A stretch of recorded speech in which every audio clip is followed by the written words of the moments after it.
Okay, Assalamualaikum warahmatullahi wabarakatuh. Good morning everyone. So, materi kita hari ini sudah melompati materi sebelumnya. Karena kemarin materi kita tentang invitation, how to invite someone untuk menghadiri sebuah acara kemarin ya. Saya harap kalian sudah belajar semua, sudah mempraktekkan apa yang sudah saya ajarkan. Nah, jadi hari ini kita akan membahas ke materi selanjutnya. Nah, materi ini adalah materi yang mungkin akan kalian terima setelah ujian tengah semester, karena kemungkinan saya mendengar bahwa kita minggu ini atau minggu depan semua sudah menjalankan ujian semester, tengah semester. So ini jadi bisa buat kalian catatan untuk tambahan belajar ya, buat belajar duluan ya sebelum nanti masuk ke materi lagi. Nah, untuk materi hari ini, I will deliver a new material about exposition text. Nah, jadi mungkin dari beberapa kalian pernah mendengar tentang materi ini. Jadi kalau kemarin kita ini jenis teks pertama ya. Jadi di setiap teks itu ada bagiannya sendiri-sendiri gitu.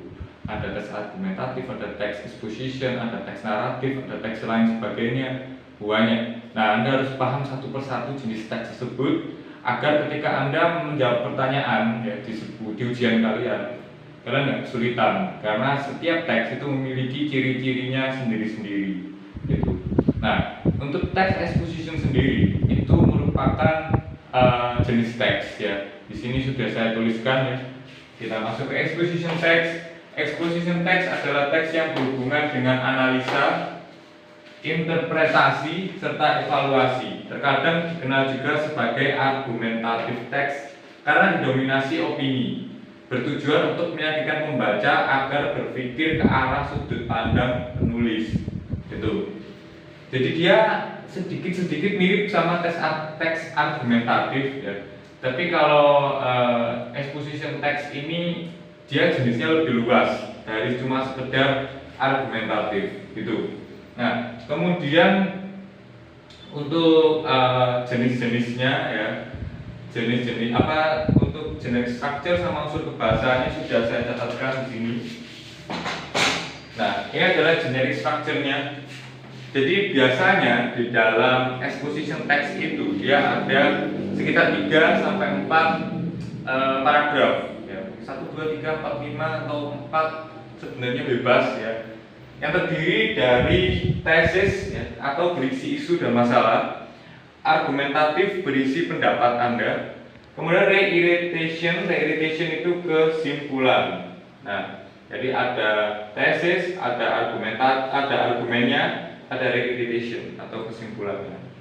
Nah, di misal tesis ini maksudnya gimana? Misal kita membahas tentang rokok. Nah, ketika kita membahas tentang sebuah rokok, tesis ini berisi yang tentang pengertian ya, pengertiannya rokoknya itu apa, terus habis itu jenis rokok itu apa kalau ada, kemudian kenapa kok penulis memilih materi rokok sebagai teks eksposisinya. Nah, itu kenapa? Nah, itu pasti akan membawa alasannya di situ.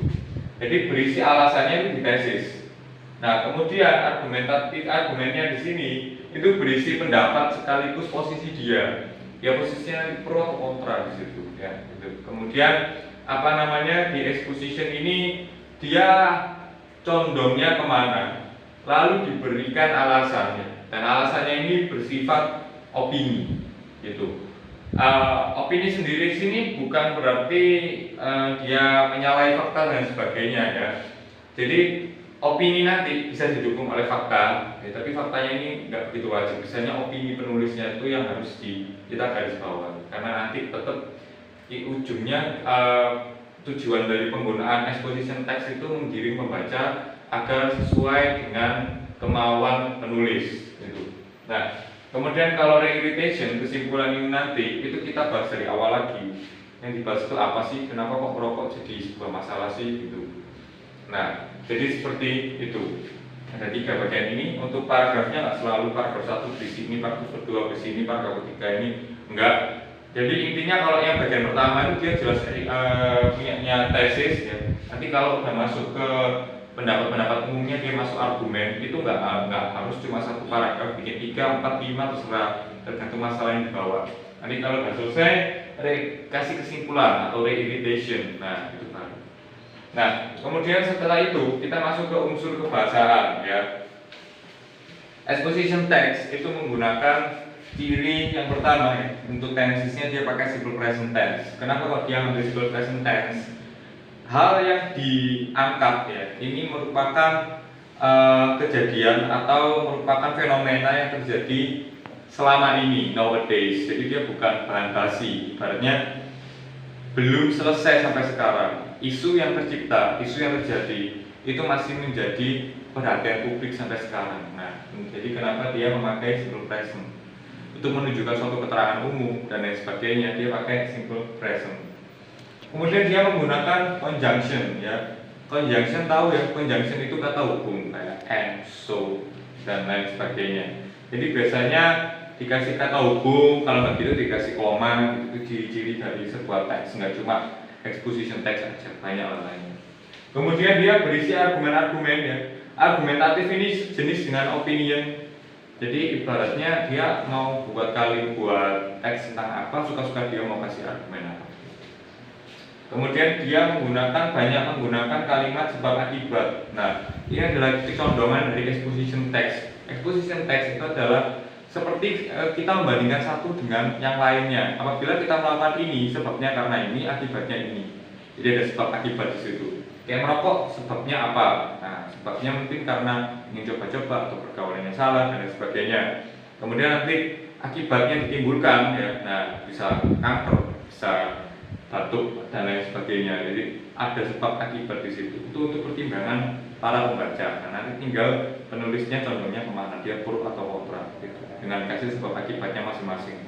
Kalau dia pro ya apa yang bagus, jeleknya gimana dan lain sebagainya. Kemudian di sini menggunakan kosakata mampu membangkitkan emosi. Maksudnya menggunakan kosakata mampu membangkitkan emosi. Ini seperti kata sifat ya. Kata sifat kayak good, it's good for you, atau it's not healthy for us dan lain sebagainya. Nah, dia menggunakan kosakata emoji atau emotif di situ. Nah, itu dimaksudkan menggunakan kosakata yang mampu meningkatkan emosi, gitu. Nah, kalau sudah paham ya, kita langsung ke contoh exposition text. Mungkin kalau misalnya ini nanti coba saya dobeli ya, mungkin nanti saya kasih sendiri teksnya. Kalau kita ketemu atau gimana, mungkin kurang jelas. Ini adalah contoh dari exposition text. Ini judulnya Cars and Accident. Nah, ini artinya tuh mobil dan kecelakaan. Car is the most popular transportation. However, there are many different causes of car accident in street. Jadi, mobil adalah transportasi populer. Di sini ada beberapa perbedaan penyebab dari kecelakaan di jalan. Jadi namanya transportation populer, semua hal yang digunakan secara jamak itu pasti akan menimbulkan masalah sosial. Nah, masalah sosial dari penggunaan mobil ini adalah tingginya angka kecelakaan yang disebabkan causes of cars. Jadi penyebabnya ini ada banyak, dia bukan penyebab tunggal. Mungkin dia sangat ini karena memang penggunanya banyak. Jadi berbeda seperti Anda membandingkan dengan naik kapal ya. Kalau Anda di laut dan lain sebagainya, karena nggak semua orang berkesempatan untuk mengendarai atau ya mengoperasikan si kapal ini. Jadi kecenderungan untuk accident ini lebih sedikit yang pertama. Yang kedua, penyebabnya juga nggak lebih banyak daripada kita naik mobil, karena naik mobil kan hampir semua orang sekarang mampu asal ada dananya. Nah, tapi itu mereka membawa karakter masing-masing. Nah, itu yang membuat kecelakaan itu banyak disebabkan. Penyebabnya itu banyak gitu kalau di mobil. Nah, kemudian di sini ada accident in street ya. Sometimes accident are caused by bad weather. Nah, jadi beberapanya itu karena disebabkan oleh cuaca buruk. Nah, jadi di mobil itu biasanya kan ada kayak kita naik mobil itu di semua kondisi. Kan kayak mobil memang diciptakan untuk hampir semua kondisi. Ada salju, hujan, panas dan sebagainya. Jalan termasuk ininya, fasilitasnya. Nah, itu kan juga bisa menyebabkan kecelakaan, misalnya jalannya licin atau karena salju atau karena hujan dan lain sebagainya. Nah, accident also result from problem with the car. Nah, kalau ini dari inside, karena tadi ada penyebab luar, ini penyebab dalamnya. Kalau penyebab dalamnya ini karena mobilnya sendiri. Jadi cuaca bagus, fasilitas jalan bagus, tapi mobilnya, misal mobilnya kampasnya nggak pas, atau mungkin remnya rusak, terus atau gasnya rusak, atau mungkin dia lampu ininya lampu buat kasih kode ke orang lain di belakangnya rusak, jadi dia belok atau lampunya ini langsung dia belok tabrakan. Nah, jadi safety lah, nah, safety-nya mungkin kurang karena inside-nya si car ini bermasalah. Nah, kemudian even a small problem like flat tire can be serious. Bad roads are another cause of accident. Jadi bahkan penyebab yang remeh-temeh seperti flat tire itu ban meledos, bisa ban meledos, bisa ban yang kekurangan angin dan lain sebagainya.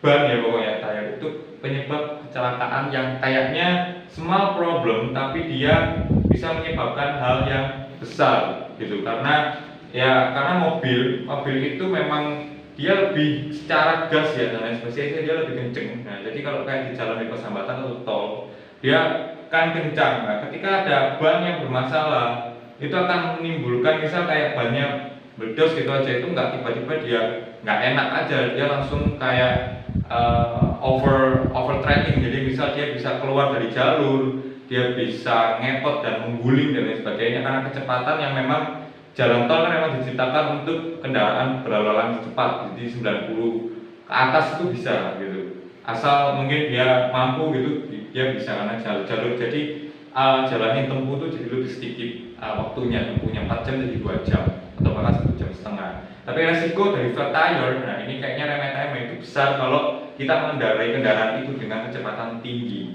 Jadi hal yang remeh-temeh itu bisa jadi hal yang serius.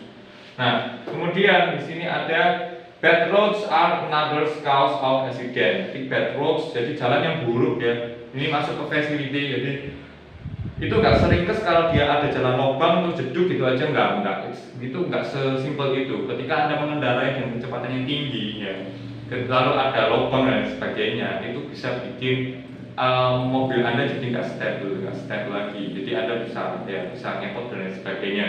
Nah, itu karena bad roads ya, karena jalan yang buruk gitu. Itu bisa termasuk hal yang remeh-temeh, tapi dia efeknya besar.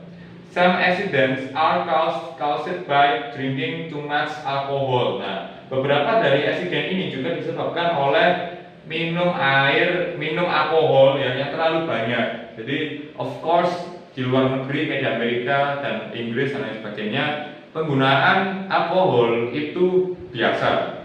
Beda sama di Indonesia. Nah, nggak ada aturan yang benar-benar melarang orang naik mobil beralkohol, itu nggak boleh, karena bahkan banyak polisi sebagainya dia pakai alkohol. Di samping mungkin fungsionalnya kalau di luar negeri alkohol itu nggak sebagai have fun aja, tapi dia sebagai pereda.